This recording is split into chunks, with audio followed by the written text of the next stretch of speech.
इसी तरह से एक ही जगह, एक ही वृक्ष की डाली पर ये दोनों पक्षी आत्मा और परमात्मा बैठे हुए हैं, लेकिन केवल यूं हो रहे हैं, इसलिए मिले ही रहते हैं, केवल बात नहीं होती है। अच्छा, मान लीजिए कुछ दिन साधना करते करते यूं भी हो गए, लेकिन हमने चारों धाम कर लिया है, हमें पूरी भागवत और रामायण कंठस्थ है, हम 3 लाख नाम रोज जपते हैं, इसका अहम हो गया, तो ये अहम यूं होने पर भी एक पर्दा बन जाता है। हम आपको नहीं देख पाएंगे, आप हमको नहीं देख पाएंगे। तो ये काम मैल है तो मैल छटती है, यूं है तो यूं हो जाते हैं, और पर्दा है तो पर्दा हट करके वो प्रभु गले लगा लेता है। और फिर क्या होगा? बोले फिर तो भिद्यते हृदय ग्रंथि छिद्यन्ते सर्व संशया क्षीयन्ते चास्य कर्माणि दृष्ट एवात्मनीश्वरे। उस आत्मा में ही उस परमात्मा का साक्षात्कार हो जाएगा, और साक्षात्कार होते ही विद्यते हृदय ग्रंथि, हृदय की अविद्या रूपी ग्रंथियों का भेदन हो जाता है, और छिद्यन्ते सर्व संशया, सारे संशयों का छेदन हो जाता है, और सारे उसके बंधन खत्म हो जाते हैं।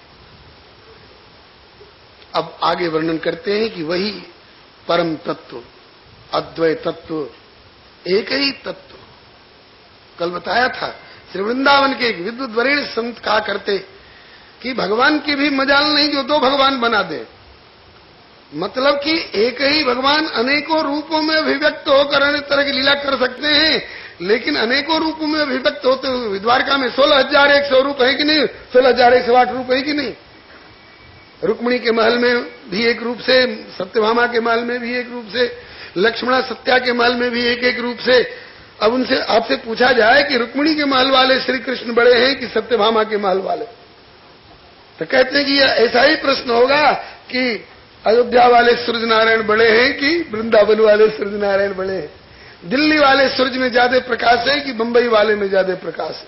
अरे भैया, जो दिल्ली वाले हैं वही बंबई वाले, जो रुक्मिणी जी के महल वाले हैं जो वही सत्यभामा के महल वाले हैं। श्री हरे नमः। वही एक ही तत्व जो गुणातीत है, जो न सत्व के बंधन में है, न रज के बंधन में है, न तम के बंधन में है।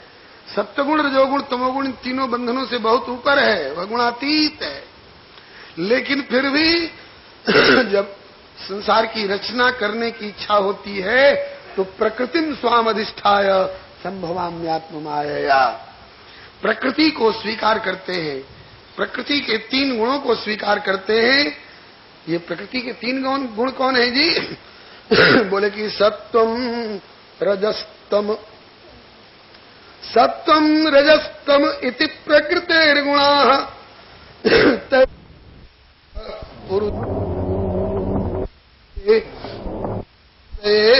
हरिदिरिंचि हरेति संज्ञाः श्रेयांसि तत्र खलु सत्वतनोर्नृणाम्।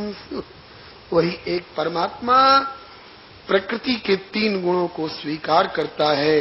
जैसे जल शीतलता गुण को स्वीकार करता है तो बर्फ के रूप में प्रकट हो जाता है, उष्णता गुण को स्वीकार करता है तो भाप के रूप में हो जाता है।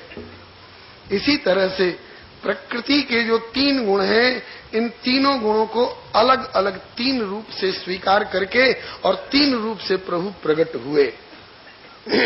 सत्वगुण को स्वीकार करके विष्णु रूप में प्रकट हुए, किस लिए? सृष्टि का पालन एवं संचालन का काम करने के लिए। और रजोगुण को स्वीकार करके ब्रह्मा के रूप में प्रकट हुए, किस लिए? रचना का कार्य करने के लिए। और तमोगुण को स्वीकार करके रुद्र के रूप में प्रकट हुए, सृष्टि का कार्य समेटने के लिए। रसोई बनाने वाले अलग होंगे और परोसने वाले, जीमने वाले, जिमाने वाले और होंगे। और फिर इसके बाद जब सब हो गया, उसके बाद उठा करके समेट करके सफाई कर देने वाले और होंगे।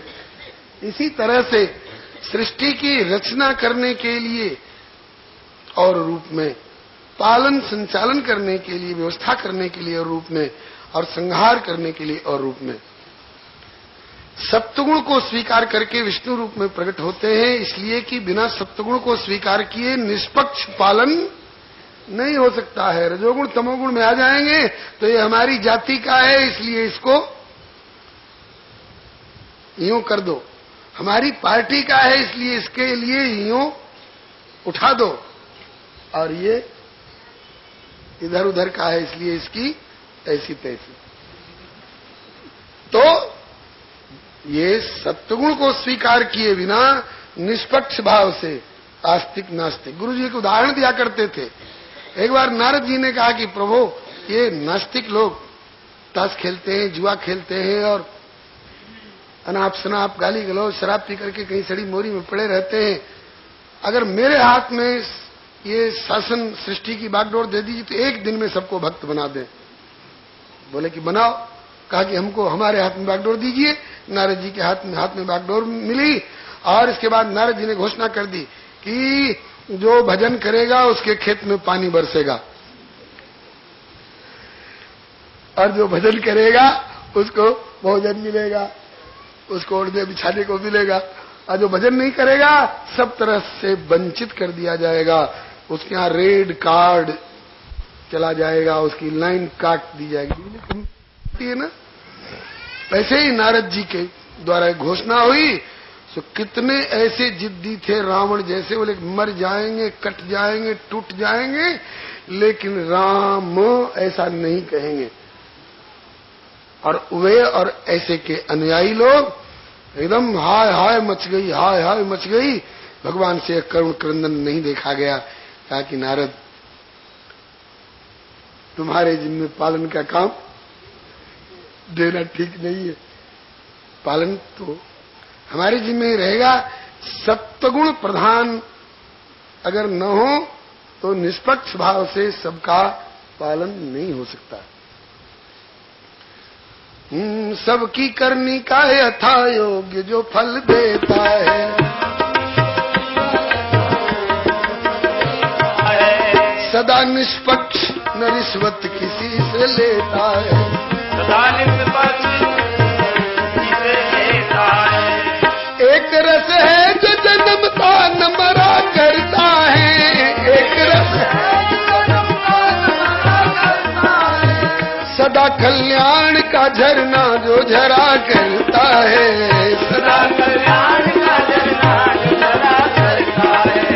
सूखी खेती को जो पल भर में हरा करता है, सूखी खेती को जो पल भर में हरा करता है। कीड़े कुंजर चींटी हाथी सभी का पेट भरा करता है, चींटी हाथी सभी का पेट भरा करता है। विश्व का चक्र ये जिसके नियम से चलता है, विश्व का चक्र ये जिसके नियम से चलता है। भोर उगता है सूरज सांझ समय ढलता है, भोर उगता है सूरज सांझ चलता है। पवन बहता है और पावक प्रचंड जलता है, पवन बहता है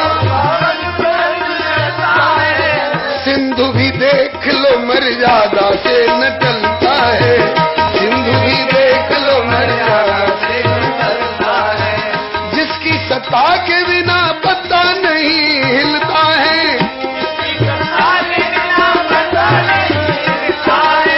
जिसकी इच्छा के बिना फूल नहीं खिलता है,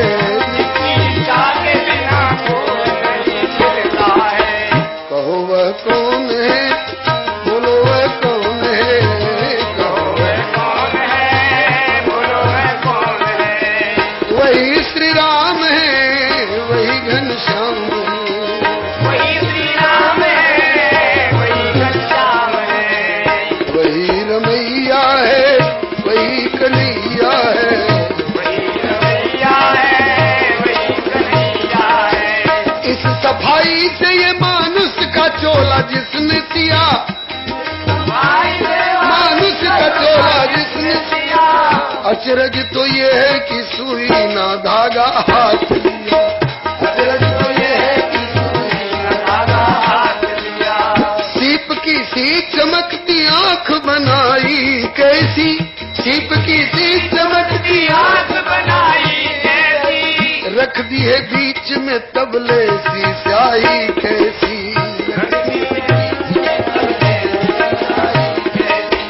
मसाला कौन सा इसमें अजब मिलाया है, मसाला कौन सा अजब मिलाया है, नमूना आज तलक इसका न बन पाया है, नमूना आज तलक इसका न बन पाया है।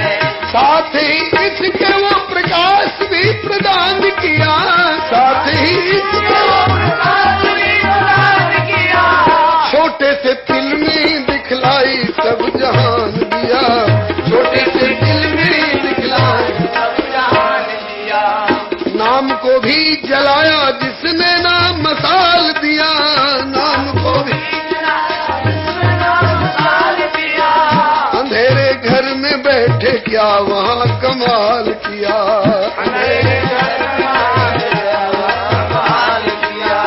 जान भी डाल दी इस 5 तत्व पुतले में, जान भी डाल दी इस 5 तत्व पुतले में, एक कौड़ी भी न ली इस कृपा के बदले में, एक कौड़ी भी न ली इस कृपा के बदले में।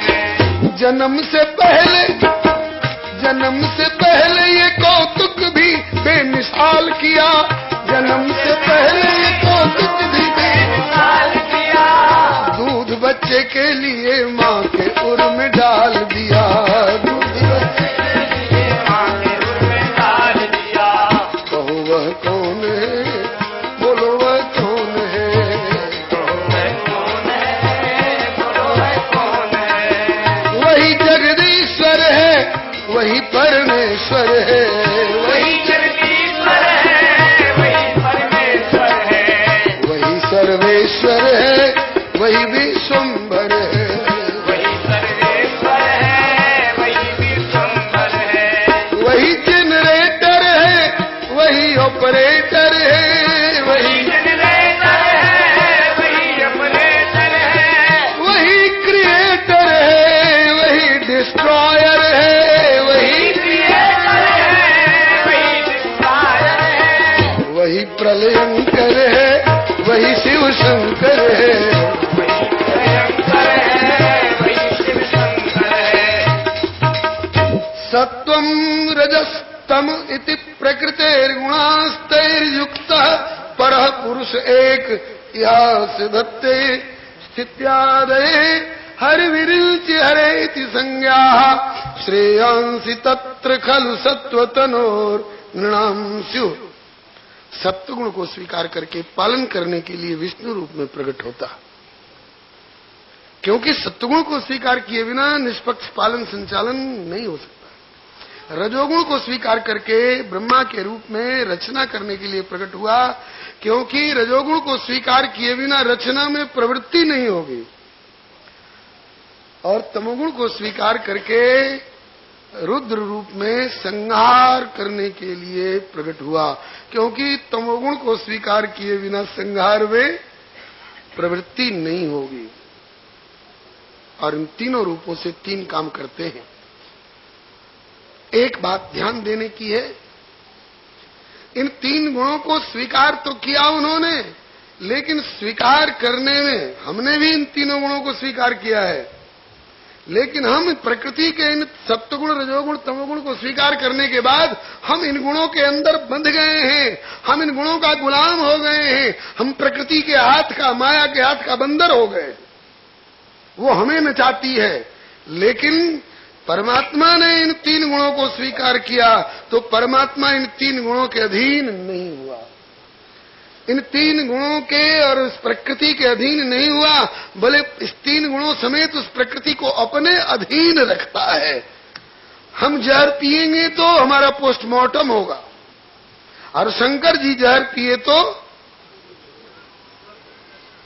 उन्होंने वो जहर के अधीन नहीं, हम जहर पिएंगे तो हम जहर के अधीन होंगे, और शंकर जी ईश्वर हैं, उन्होंने जहर पिया तो वे जहर के अधीन नहीं हुए, जहर को अपने अधीन रखा, इतनी दूर में काला पीला कर ले। इसी तरह से जीव प्रकृति के 3 गुणों को स्वीकार करता है तो गुणों के अधीन हो जाता है, और ईश्वर प्रकृति के 3 गुणों को स्वीकार करता है तो गुणों के अधीन नहीं होता है, गुणों का अधीश होता है। ईश्वर गुणाधीश है और जीव गुणाधीन है। एक बीच की श्रेणी और होती है जो न गुणाधीश होता है न गुणाधीन होता है, ये गुणातीत होते हैं, ये संत जन है। संत जन न गुणाधीश होकर बरतेंगे न गुणाधीन होकर के बरतेंगे, ये गुणातीत त्रैगुण्य विषया वेदा निस्त्रैगुण्यो भवार्जुन, त्रिगुणातीत होके रहेंगे। श्री हरे नमः। एक बात, इनमें क्रम है, इनमें क्रम है। पहले पालनकर्ता प्रकट होते हैं कि पहले रचनाकर्ता प्रकट होते हैं जी? पहले पालनकर्ता प्रकट होते हैं और फिर रचना करने वाले प्रकट होते हैं। अरे नाभि में जिनके कमल है वो पहले प्रकट रहेंगे, तब न उनके नाभि से कमल प्रकट होगा और कमल पर ब्रह्मा प्रकट होंगे। तो पहले पद्मनाभ, तब उसके बाद पद्म योनि। तो पहले पालन करता और तब उसके बाद रचना करता, और तब उनकी भ्रिकुटी के मध्य भाग से त्रिपुटी से रुद्र। इस क्रम को संतों ने विचार किया और विचार करके ये निर्णय लिया कि रचना करने वाला बाद में प्रकट होता है, पालन करने वाला पहले से प्रकट रहता है, मौजूद रहता है। इसका मतलब कि हमारा जन्म बाद में हुआ होगा, हमारे जन्म से पहले हमारे पालन की व्यवस्था पहले से रही होगी। एक संत थे प्रतिवाद भयंकर स्वामी शंकरानंद जी। पहले तो जहां तहां अटकते भटकते रहे, वाद विवाद में। बाद में उन्होंने श्री त्रिदंडी स्वामी जी से, श्री विश्वक्सेनाचार्य जी से दीक्षा ली थी। वो कहा करते थे, लोग कहते हैं क्षीर सागर क्षीर सागर क्षीर सागर, कहीं दूध का समुद्र होता है? तो कहा जाता है कि मूर्ख, दूध का समुद्र नहीं होता है। तो इतनी सुअरी कुतिया और मानवी दानवी सबकी छाती में दूध आता कहां से है? एक घर में 4 सदस्य हो तो उनके लिए कम से कम 2 किलो दूध तो चाहिए, आधा किलो, और अभी दोनों शाम आधा किलो। अगर जरूरत है तो दिन भर में 4 व्यक्ति के लिए 4 किलो दूध चाहिए, और एक परिवार के लिए तो 4 किलो दूध चाहिए। अब पूरा मोहल्ला भर के लिए 4 किलो की बाल्टी से काम चल जाएगा? पूरा ड्राम चाहिए। अब पूरे बस्ती भर को दूध की आपूर्ति करनी हो तो बिना टंकी के गुजारा होगा। अब पूरे जिला भर को दूध की आपूर्ति करनी हो तो, पूरे प्रांत भर को दूध की आपूर्ति करनी हो, पूरे भारत देश को दूध की आपूर्ति करनी हो, और पूरे विश्व भर को अगर दूध की आपूर्ति करनी हो तो बताओ टंकी से और तालाब से काम चलेगा? क्षीर सागर है, और वहां से एक ऐसा अदृश्य पाइप लगा रखा है परमात्मा ने कि जो भी मां बच्चा पैदा करने वाली स्थिति में आएगी उसकी छाती में दूध उतर आएगा। कैसी दिव्य व्यवस्था है! बालक का जन्म होने, बालक पेट में है, मां भी वही है, मां की छाती भी वही है, लेकिन बालक के जन्म में अभी 1 मिनट की देर है। 1 मिनट तो ज्यादा समय का होता है। टिक टिक टिक टिक जो घड़ी करती है 60 बेर टिक टिक आएगी तब 1 मिनट होगा। ऐसे महाराज 60 सेकंड की कौन के, 2 सेकंड की केवल देर है बच्चे को बाहर आने में। है कोई माई का लाल जो उस मां की छाती से निचोड़ कर 1 बूंद दूध निकाल दे? नहीं निकल सकता है जी, नहीं निकल सकता है। कोशिश करके देख लेना, ज्यादा जोर लगाओगे तो खून निकल आ सकता है, लेकिन दूध नहीं निकाल सकते हो। दूध तो तब निकलेगा जब बच्चा मां के पेट से बाहर आ जाएगा, क्योंकि वही उसका अधिकारी है। और वो भी माँ की छाती का दूध।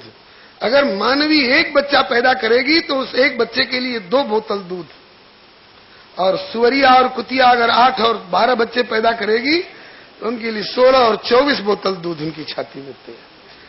और वो भी इतना बढ़िया पैकिंग है कि बिलैया खोल करके इसको नहीं पी सकती है, इसमें मक्खी नहीं गिर सकती है, इसमें चीनी मिलाने की जरूरत नहीं है और उसे गर्म करने की जरूरत नहीं है। सारी व्यवस्थाएं किसने दी? उसी पालन करता सत्वगुण प्रधान विष्णु ने दी। अच्छा, एक जंगल के रहने वाले ऐसे ऋषि कुमार जिनने जन्म के बाद मां से अलग हो जाने के कारण कभी मां को देखा नहीं, ऐसी जगह पर पहुंचा दिए गए जहां केवल पुरुष वर्ग के ऋषि लोग ही हैं। वहां पालन पोषण हुआ, होश में कभी स्त्री को देखा ही नहीं, जानते नहीं कि स्त्री किसको कहते हैं। उनको सयाना होने पर ऋषियों ने कहा कि जाओ बस्ती में भिक्षा कर ले आओ। भिक्षा लेने के लिए गए। एक गांव के बाहर कुआं पर कुछ माताएं बहनें पानी भर रही थी। इन बेचारों को प्यास लगे आई जंगल से बस्ती तक आते आते, तो इन्होंने ये नहीं समझा कि स्त्रियां हैं, जानते ही नहीं थे कि स्त्री पुरुष का क्या अंतर होता है। इन्होंने समझा कि ये भी हमारे तरह की कोई ऋषि कुमार हैं, केवल हमारा इनका पहरावा अलग अलग ढंग का है। उनके निकट गए, भगवान आप लोग हमें थोड़ा जल पिला देंगे? कहा हाँ पिला देंगे। इन्होंने यूं ओक किया और उन्होंने यूं लुटिया, यूं की। तब तक उन निर्दोष निश्चल हृदय स्त्री पुरुष के भेद ज्ञान से रहित उन ऋषि कुमारों में से किसी की दृष्टि गई उस मां के वक्षस्थल पर। पूछ बैठे, स्त्री पुरुष का भेद नहीं जानते थे, पूछ बैठे कि आपने अपने वक्षस्थल पर ये ऊंचा ऊंचाई क्या बांध रखा है? बोले अलग से बांधा नहीं गया है, हमारे शरीर का एक अंग है। समझ गई वे कि निश्चल हृदय ऋषि है, कभी स्त्री को देखा ही नहीं। कहा कि हमारे शरीर का एक अंग है। कहा कि हर अंग किसी मतलब से है, आंख देखने के लिए, कान सुनने के लिए, हाथ लेने देने उठाने धरने के लिए, पैर चलने के लिए। आपके इस अंग का क्या उपयोग है? कहा ये दुग्ध का पात्र है। और उन निश्चल हृदय ऋषि कुमारों से और क्या बताती माताएं? ये दूध का बर्तन है। बोल उठे कि तो फिर आप लोग हमें पानी क्यों पिला रहे हैं, दूध ही पिला दीजिए। तब उन्हें कहना पड़ा कि अभी दूध इसमें नहीं है, अभी दूध नहीं है, केवल दूध का बर्तन ही बर्तन, खाली बर्तन है। बोले हाँ। कब दूध होगा? बोले जब बच्चे का जन्म होगा। बोले बच्चे का जन्म कब होगा? बोले पता नहीं, कोई गर्भवती होती तो बता देती, 4 महीना 6 महीना 2 महीना। कहा भी पता नहीं। कहा अच्छा ये भी पता नहीं है कि बच्चे का जन्म कब होगा, और दूध का बर्तन पहले से है, और जब बच्चे का जन्म होगा तो इसमें दूध आ जाएगा। बोले आ जाएगा। और बोले कि तब भिक्षा लेने के लिए बस्ती में जाने की क्या जरूरत है, चलो चलो, जन्म बाद में होगा, दूध का बर्तन पहले से तैयार है। इसका मतलब कि रचना करने वाला बाद में रचना करेगा, पालन करने वाला पहले से मौजूद है। जब पालन करने वाला पहले से मौजूद है तो हमको भोजनाच्छादने चिंताम वृथा कुर्वन्ति वैष्णवा। मूढ़ वृथा सोचत मरे, जाके नहीं विश्वास। स्वामी श्री योगानंद जी का जाके नहीं विश्वास, सो पाप कर पेट नहीं भरई। चाहत भव निधि तरन कर्म कुकर सम करई। अरे दृढ़ कर धारो ध्यान, तजो तृष्णा आशा, तजोगानंद समाधि मध्य सो लखई प्रकाश। जेते घट विधना गढ़े, तिनहि भरे अनयास। मूढ़ वृथा सोचत मरे, जाके नहीं विश्वास। विश्वास कर लो, पहले पालन करता, फिर रचना करता, फिर संहार करता। मतलब कि तुम्हारे पालन की व्यवस्था पहले से है, तुम्हारा जन्म बाद में। दांत न थे तब दूध दियो, और जब दांत दिए तो क्या अन्न न दिए, जान को देत अनजान को देत, सब जहान को देत सुतों को भी दिए। अब आइए, इन 3 गुणों में तारतम्य है। रसोई बनानी हो, हवन करना हो तो काष्ठ श्रेष्ठ माना जाएगा कि चिंगारी? काष्ठ से नहीं रसोई होगी, काष्ठ से हवन नहीं होगा जब तक उसमें थोड़ी गर्मी नहीं आवे। काष्ठ से श्रेष्ठ धुआं है, धुआं से श्रेष्ठ चिंगारी है, चिंगारी से भी श्रेष्ठ प्रज्वलित निर्धूम धधकती आग की भट्ठी। इसी तरह से इन तीनों गुणों में तारतम्य है। तमोगुण से श्रेष्ठ रजोगुण, रजोगुण से श्रेष्ठ सत्वगुण, और सत्वगुण से भी श्रेष्ठ निस्त्रैगुण्यो भवार्जुन, गुणातीत भूमिका। जैसे इन इस स्वरूपों में सत्वगुण प्रधान विष्णु, रजोगुण प्रधान ब्रह्मा और तमोगुण प्रधान रुद्र बताए गए। यह ध्यान रखना है, इन गुणों को स्वीकार करके भी रुद्र तमोगुणी हो गए नहीं, तमोगुण को अपने अधीन रखा है। ब्रह्मा रजोगुणी हो गए, बोले नहीं, ब्रह्मा ने रजोगुण को अपने अधीन रखा है। विष्णु सप्तगुणी हो गए, बोले नहीं, सप्तगुण को अपने अधीन रखा है, इनके अधीन नहीं हुए। और हम प्रकृति के अधीन जीव 4 डोरियों में बंध गए। फिरत सदा माया कर प्रेरा, काल कर्म स्वभाव और गुण घेरा, इनके घेरा में बंद करके हम भटक रहे हैं। तो जीवों में भी तमोगुणी प्रकृति वाले, रजोगुणी प्रकृति वाले, सत्वगुणी प्रकृति वाले और गुणातीत प्रकृति वाले होते हैं।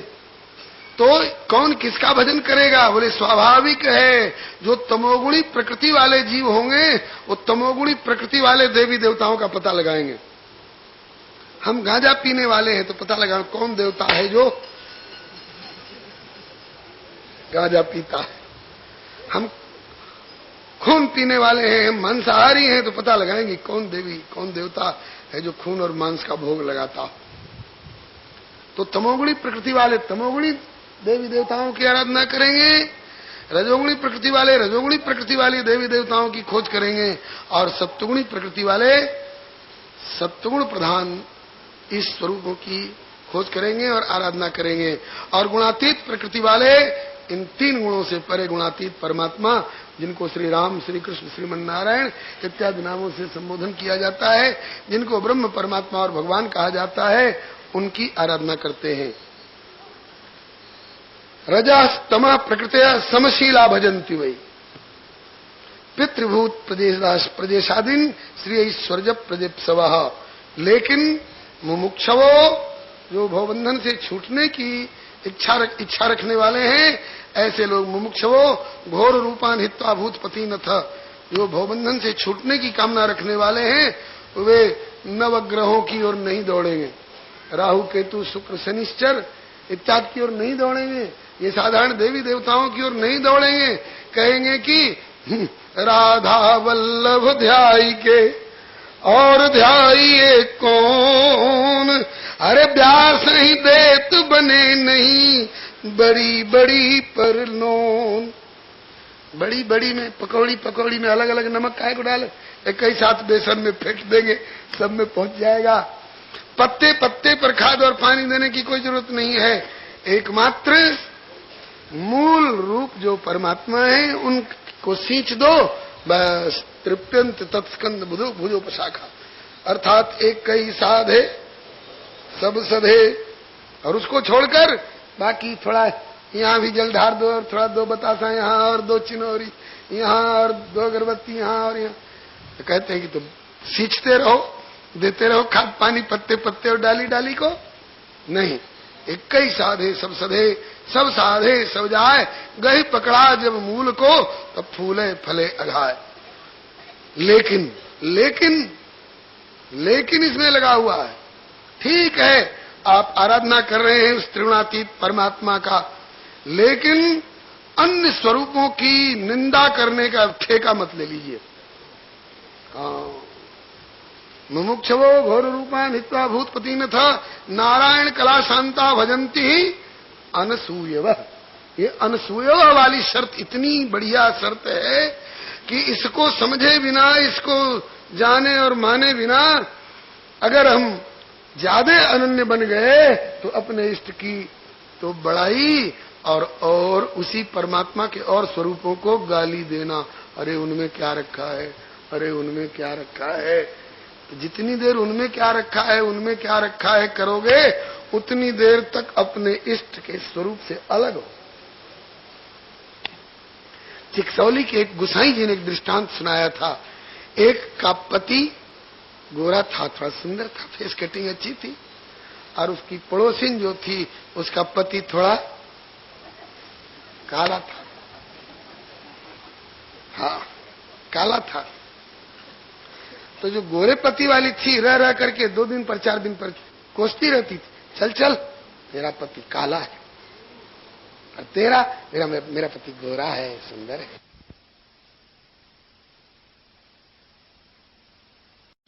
उसकी आंख में आंसू निकल आते थे। फिर 2-4 दिन के बाद चल चल तेरा पति काला है, फिर दुखी हो जाती थी। एक दिन एक संत पधारे उस काले पति वाले के घर पर। अब बेटी बहुत उदास हो, क्या कहे बाबा, पति ऐसा मिल गया है। पड़ोसिन कोसती रहती, चल चल तेरा पति काला है, मेरा पति गोरा है, सुंदर है।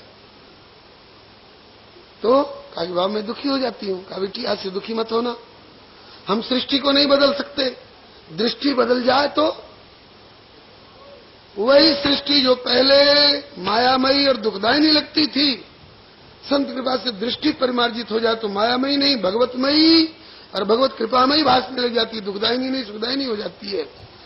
बोले बाबा अब भी वो मानेगी नहीं, जरूर कहेगी कि चल चल तेरा पति काला है। तब मुझे क्या करना चाहिए? तो कहना कि बेटी सर स्वीकार करना, हाँ बहना ठीक कहती हो, मेरा पति काला है। कहेगी कि मेरा पति सुंदर है, हाँ बहना तेरा पति सुंदर है, लेकिन क्या, तेरा पति केवल सुंदर है और तेरा कि मेरा पति श्याम सुंदर है।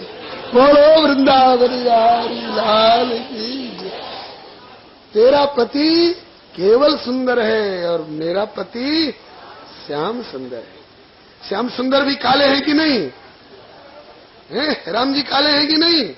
मिथिलावासी कहते हैं सब भांति मनोहर सिय का लगता बड़े नाजों से पाला है।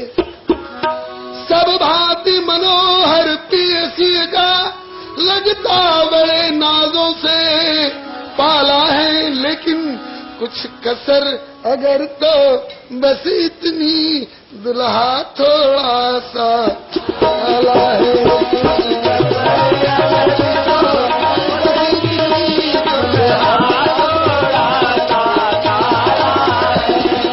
कसर अगर तो बस इतनी दुल्हा थोड़ा सा काला है।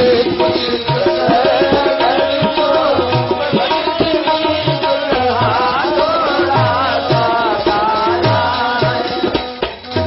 काले कलूटे भगवान की जय।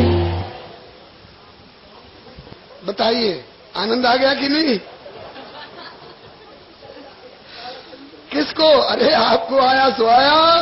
जो रोती थी कि चल चल तेरा पति काला है, ऐसा कहने पर जो रोती थी उसके हृदय की कली खिल गई और आज फिर उस पड़ोसी ने टोका, चल चल तेरा पति काला है। आज आंख में आंसू नहीं आए इसके, उदास नहीं हुई, प्रसन्न हो गई। ठीक है बहना, बहुत अच्छा कहा तुमने, मेरा पति काला है और तेरा पति, अरे मेरा पति सुंदर है। कहा हाँ ठीक कहती हो, लेकिन बहना तेरा पति केवल सुंदर है और तेरा, कहा कि मेरा पति श्याम सुंदर है। वो समझ गए कि आज इसको कोई गुरु मिल गया। बोलो गुरुदेव भगवान। समझ गए कि इसको कोई गुरु मिल गया। कहा बहना पहले तो दुखी हो जाती थी इस वाक्य पर, आज दुखी क्यों नहीं हुई? कहा कि मेरी दृष्टि बदल गई। संत ने दृष्टि प्रदान की। संतो दिशंति चक्षुंषि बहिर्क समुत्थित देवता बांधवा संत संत आत्मा अहमेव च। उन्हीं ने ये सिखाया कि तू कह देना कि मेरा पति श्याम सुंदर है। हाँ, कहा कि ऐसे संत का मुझे भी दर्शन करा दो जीजी। अब जीजी वाला भाव आ गया। जब तुम्हारा दुख दूर कर दिया तो हमारे जीवन में भी कुछ खोट है, उसको भी दूर कर देंगे। वो आजा, ले गई और बाबा का दर्शन करा। बहुत प्रसन्न हुई, बाबा के चरणों में प्रणाम किया। बाबा ने पूछा, बेटी ये कौन है? कहा यही तो है बाबा जो कहती थी चल चल तेरा पति काला है। अच्छा बेटी तू ही इसको चिढ़ाया करती थी? हाँ बाबा, ये भूल मुझसे ही होती थी। तो क्या तुमको मिल जाता था ऐसा कहने में? कहा कि उदास हो जाती थी, मेरी हृदय की कली खिल जाती थी। कुछ ऐसे लोग होते हैं तमोगुणी के, जो दूसरों को सता करके ही सुखी जो काहू के देखे विपत्ति, तो सुखी भय मानव जग निरपति। बेटी किसी का दिल दुखाकर तेरा दिल सुखी नहीं हो सकता है। आज तू इसका दिल दुखाती थी तो अगले जन्म में तेरा भी दिल दुखाने वाला कोई मिलेगा। इसलिए आज से ये काम छोड़ दे। कहा बाबा छोड़ दिया। जब से इसकी दृष्टि बदली तो इसकी दृष्टि का प्रभाव मेरे ऊपर भी पड़ गया। इसीलिए तो मैं आपके पास आई, नहीं तो मैं कभी इसके घर में आई थी थोड़े। अच्छा बाबा हमको भी कुछ बताओ। कहा कि बेटी तुमको यही बताता हूं कि पति की जगह पर केवल श्याम सुंदर को ही देखा करो। क्योंकि चाहे तुम्हारे बाप ने इसका हाथ सौंपा होगा कन्यादान के समय में, चाहे इसके बाप ने इसका हाथ सौंपा होगा कन्यादान के समय में, वो घुरहू कतवारू घसीटा और मोहरपाल और घासीराम और ग्यासीराम ये सब नहीं कहा होगा। उन्होंने यही कहा होगा कि विष्णु स्वरूपाय वराय लक्ष्मी स्वरूपिणीम कन्याम तुभ्यमहम संप्रददे। इस विष्णु स्वरूप वर के हाथ में लक्ष्मी स्वरूपिणी बेटी का हाथ दे रहा हूं। इसका मतलब कि वर विष्णु स्वरूप है। अब वह चाहे मेघवर्णम शुभांगम गगन सदृशम मेघवर्णम हो, अथवा वो श्लोक कैसे है?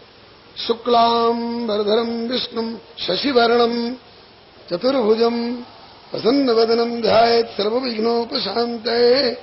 तो वह शुक्ल वर्ण शशिवर्णम चतुर्भुजम होकर के आ जाए, चाहे मेघवर्णम शुभांगम होकर के आ जाए, वही है। भीतर जो बैठा है उसको देखो, उसको देखो, वही पति है। ये लोथड़ा पति नहीं है। ये चाहे गोरा हो चाहे काला हो, पति सवई पति स्याद कुतो भय स्वयं समन्ततः पाति भयातुरम जन्म। दोनों का क्लेश मिट गया, कलह मिट गया। तो इस प्रकार से श्री सूत जी का कहने का तात्पर्य ये है कि आप उस प्रभु के गुणातीत स्वरूप का भजन करते हैं, उनमें इष्ट परत्व का भाव रखिए, लेकिन और लोग उसी प्रभु के दूसरे दूसरे रूप से यदि भजन कर रहे हैं तो न बुद्धि भेदम जनयेत् अज्ञानाम कर्म संज्ञानाम जोशे सर्वकर्माणि विद्वान युक्त समाचरण। उनमें उनकी निंदा करके और असूया दोष मत करो, नहीं तो ठाकुर कहेगा कि अरे तुम सूर्य उपासक की निंदा कर रहे हो, सूर्य को तुमने क्या समझ रखा है? अरे सूर्य भगवान नहीं है तो भगवान के नेत्र तो हैं, नैन दिवाकर कचघन माला। सूर्य भगवान नहीं है तो भगवान के नेत्र तो है। चंद्रमा भगवान नहीं है तो चंद्रमा मन सो जाता, भगवान के विराट रूप में मन तो है, मन स्थानीय तो है।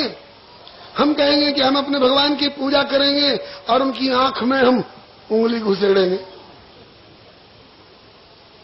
ठाकुर कहते हैं कि सबे सुनो वैकुंठ निवासी, सत्य कहो मानो जिन खेदे, अरे तिन पर कृपा कैसे के करी हो, जो कि पूजे पांव और कंठ को छेदे। इसलिए भजन करो गुणातीत स्वरूप से अपने इष्ट स्वरूप का, लेकिन शर्त यह है कि नारायण कला शांता भजंती ही अनसूयव। अनसूया मैंने असूया दोष मत करो। असूया एक दोष है दूसरों के गुणों में भी दोष का आविष्करण करना। गुण में दोष का आविष्करण मत करो।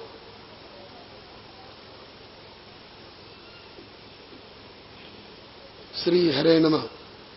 वह एक ही परम तत्व सब जगह प्रतिभासित होता है और उसका भजन करो। उसके गुणातीत स्वरूप का भजन करके स्वयं भी गुणातीत हो करके उसकी कृपा लाभ करो, लेकिन औरों की निंदा मत करो। उसका कुछ नाम भी होगा। हाँ, उसका नाम भी है। क्या क्या नाम है? बोले नाम तो उनके बहुत हैं। जन्म कर्मा विधानानि सन्ति मेंग सहस्रश न शक्यन्ते न संख्यातमनं तत्वान्वयापि। मम नाम रूप अनंत है, कोई न वर्णन कर सके। मम जन्म कर्म अपार बारिधि, को समर्थ जो तरी सके।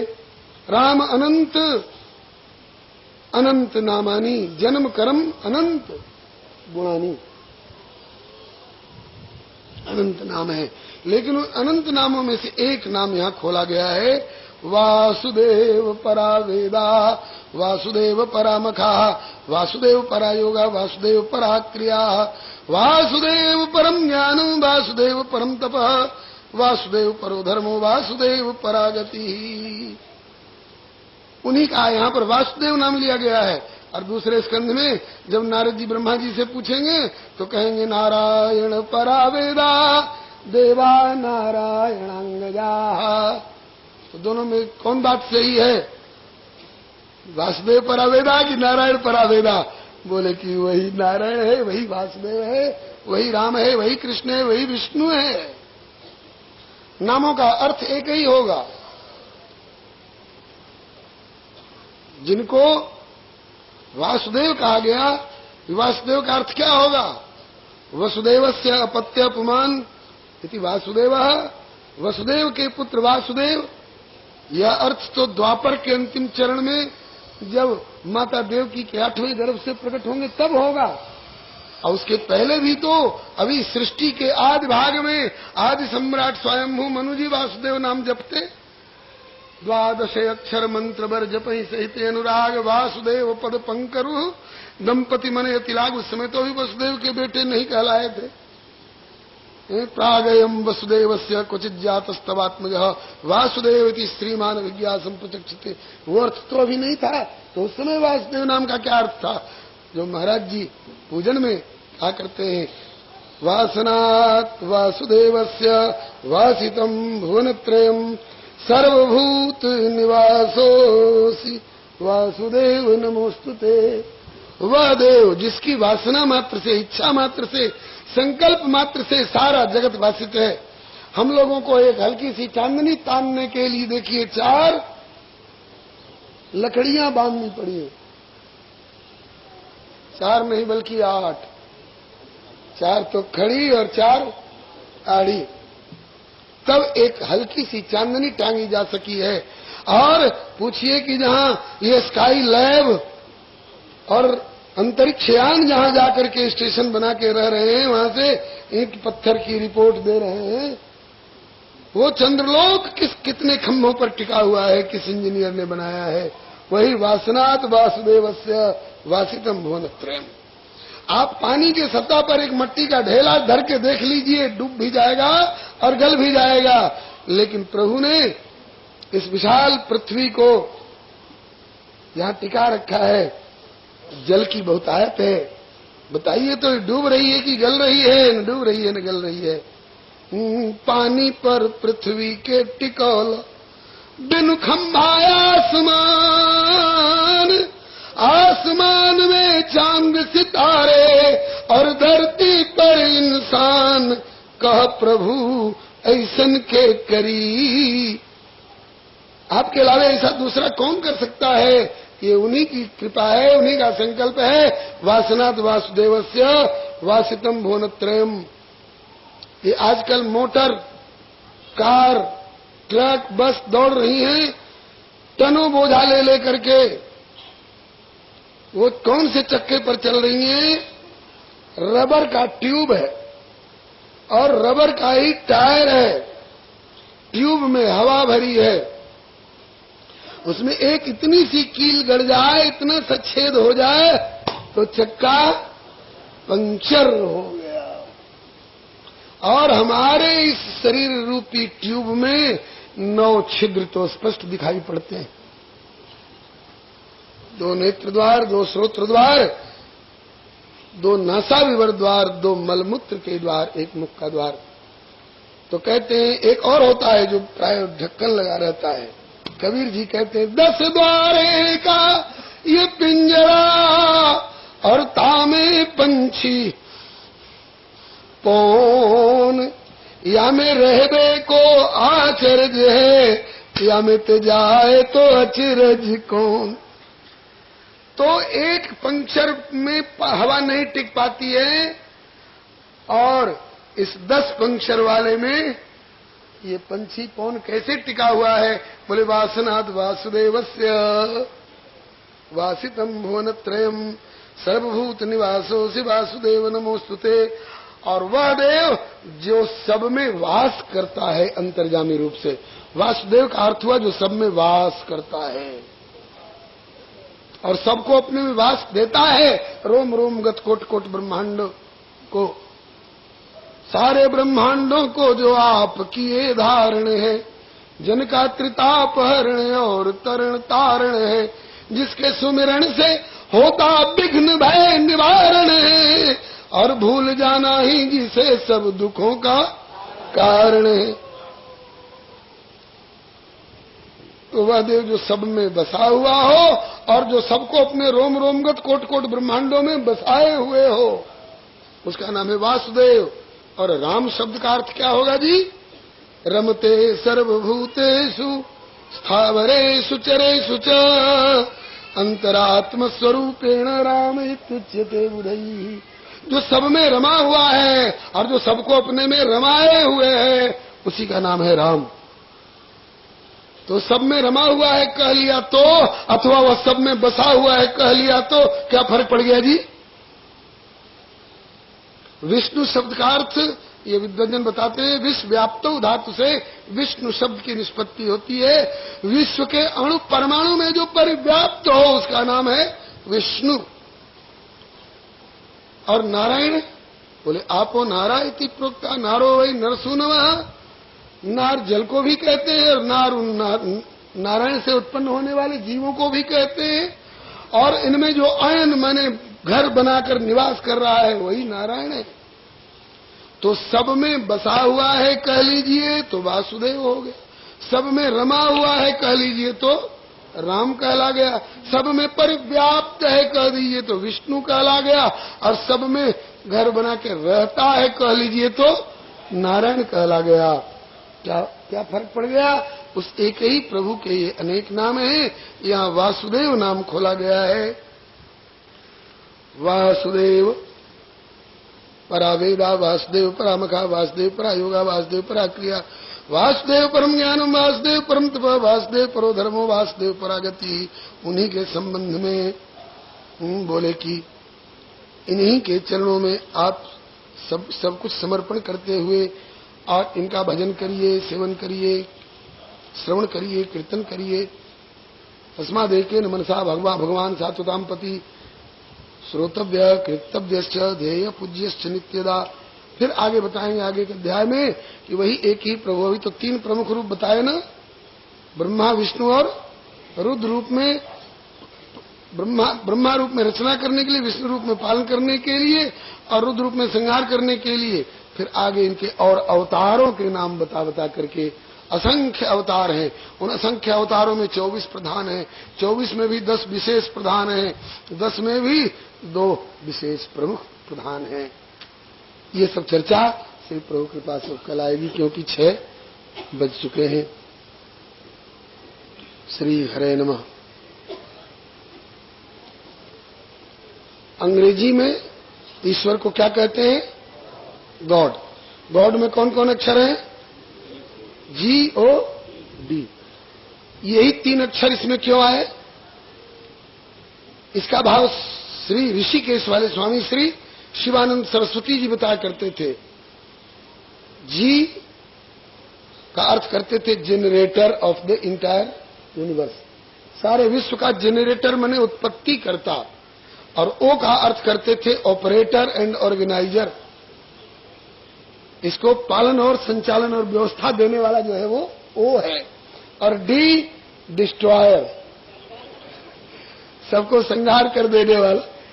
तो उसी को यहाँ हरि विरिंच हरेति संज्ञा कह करके आपके संस्कृत वाङ्मय में निरूपण किया गया। तो कोई भी कहीं भी अगर वर्णन करेगा सृष्टि के रचयिता, पालन करता, संहार करता के रूप में, भाषा भाव शैली जो भी हो, लेकिन तत्व वही होगा। अब उनके और स्वरूपों की, अवतार स्वरूपों की चर्चा श्री प्रभु कृपा से कल सवेरे होगी। और कल सवेरे की कथा में आगे का भी संकेत ले लीजिए। श्रीमद् भागवत की परंपरा भी 24 अवतार, फिर श्रीमद् भागवत की परंपरा, और परंपरा में श्री वेदव्यास जी नारद जी का संवाद, और श्री सुखदेव जी के जन्म कर्म की कथा। ये मेरे ख्याल में पहली बैठक में आ जाएगी, और दूसरी बैठक में श्री परीक्षित जी के जन्म कर्म की कथा, और फिर इनके प्रति दिए गए श्रृंगी ऋषि के शाप इत्यादि की कथा, श्री सुखदेव जी का शुभागमन इत्यादि। 7 दिन वाली कथा होती तब तो तीव्र वेग से भागना पड़ता, लेकिन चूंकि 11 दिन का मौका मिल गया है, इसलिए थोड़ा कुछ खुल करके कहने का मौका मिल जाता है। कल से कोशिश करेंगे कि अब थोड़ा तीव्र गति से आगे बढ़े। बात है कि नींव जब तक खोदी जाती है और भरी जाती है तो थोड़ा समय ज्यादा लग जाता है, और जब ऊपर की चिनाई होती है तब लगता है कि हाँ साहब अब जल्दी जल्दी मंजिल ऊपर भाग रहा है। भगवान का नाम लीजिए। श्री कृष्ण गोविंद हरे मुरारे, हे नाथ नारायण वासुदेव। श्री कृष्ण गोविंद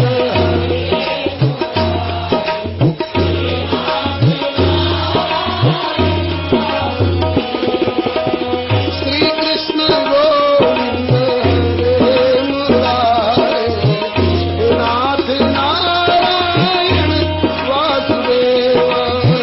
श्री कृष्ण गोविंद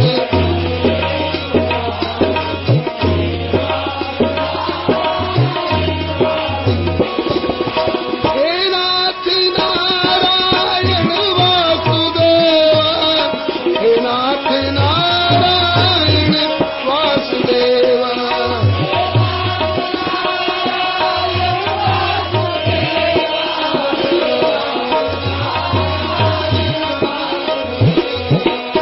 श्री कृष्ण गोविंद हरे मुरारे, हे नाथ नारायण वासुदेव।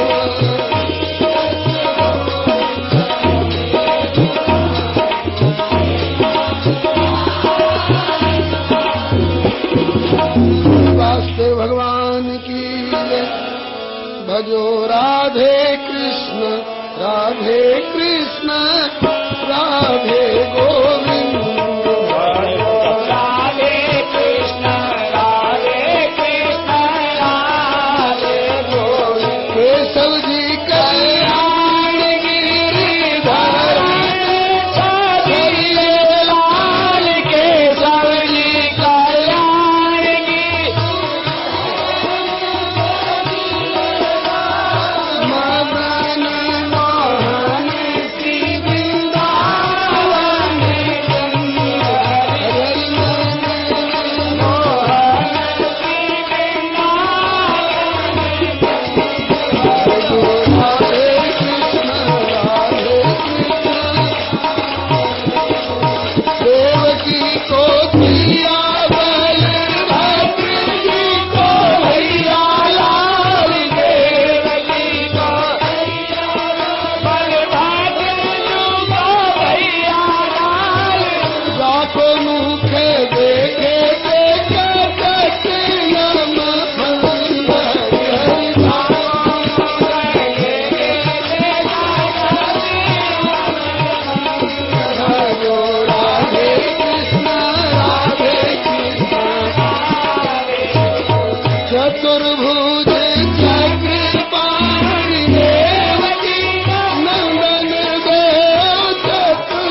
रुक्मिणी वल्लभ लाल की जय, श्री जानकी वल्लभ लाल की जय, श्री कमला वल्लभ लाल की जय, श्री गिरिजा वल्लभ लाल की जय, श्री हनुमंत लाल की जय, श्री लाडली लाल की जय, श्री सतगुरु कृपाल की जय, सपरिकर श्रीमद् भागवत महापुराण की जय, श्री वेदव्यास भगवान की जय, श्री सुखदेव जी महाराज की जय, श्री परीक्षित जी महाराज की जय, श्री सूत जी सोनकादिक जी महाराज की जय, श्री मैत्रेय जी श्री विदुर जी महाराज की जय, श्री सर्वसंत विष्णु भगवान की जय, श्री यमुना मैया की जय, श्री गिरिराज महाराज की जय, श्री सर्वसंत विष्णु भगवान की जय। जय जय श्री राम। कहते अमर कथा शिव शंकर भोले दानी, पुकारी कर मैया पार्वती।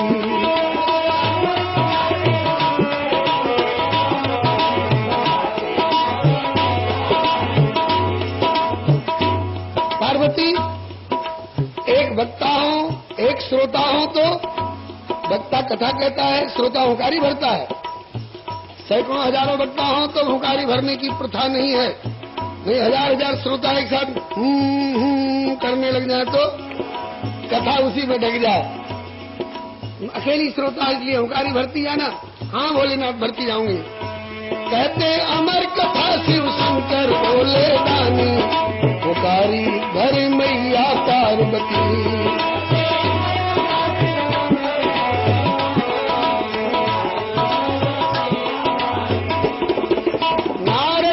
समझाए गए और गिरजा ने हट ठाना।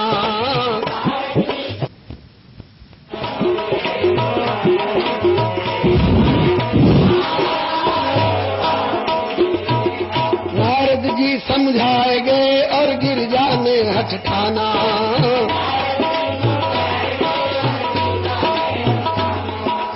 सीधे शब्द है भाई, सब लोग बोलो। आपकी आंखें सेवा कर रही हैं, इन महापुरुषों के दर्शन करके, कान सेवा कर रहे हैं कथा सुन के। आपके मुंह में पड़ी पड़ी विचारी जिभी आप तरस रही होगी कि हाय हमें सेवा का मौका नहीं मिला। तो मेरे ऊपर एहसान करके नहीं, अपनी जिभिया पर दया करके आप लोग भी बोल दो, उस बेचारी को भी मौका मिल जाएगा। नारद जी समझाए गए और गिरिजा ने हट ठाना।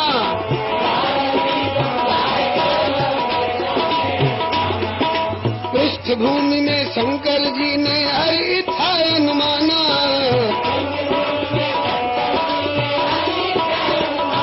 बैठे बाघन भर पर धर के मुद्रा ज्ञानी, पुकारी भर मैया पार्वती। धर के मुद्रा ज्ञानी, भर मैया पार्वती। कहते अमर कथा शिव शंकर भोले दानी, पुकारी भर मैया पार्वती।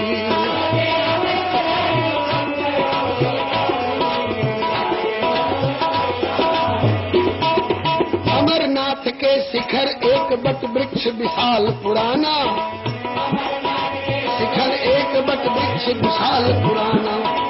शिव विश्राम बिटप जे कही के वेद पुराण बखाना। शिव विश्राम बिटप जे कही के वेद पुराण बखाना। तेतर होने लगी शुभ कथा अमृत रस सानी, पुकारी भर मैया पार्वती। होने लगी शुभ कथा अमृत रस सानी, पुकारी भर मैया पार्वती। कहते अमर कथा शिव शंकर भोले दानी, पुकारी भर मैया पार्वती।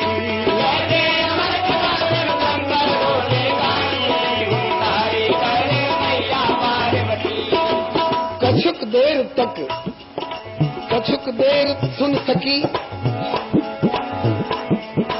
कछुक देर तक पार्वती सुन सकी कथा निरुपाधि। सुन सकी कथा निरुपाधि।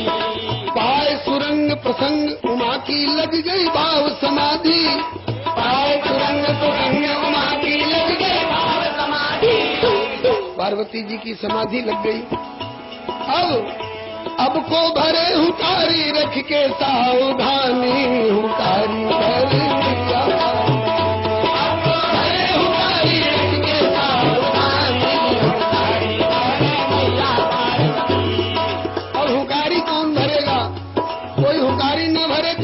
जी कथा बंद कर देंगे। इसलिए कथा बंद न हो, इसलिए हुकारी का क्रम जारी रहना चाहिए। पार्वती जी की समाधि लग गई, हुकारी कौन भरेगा?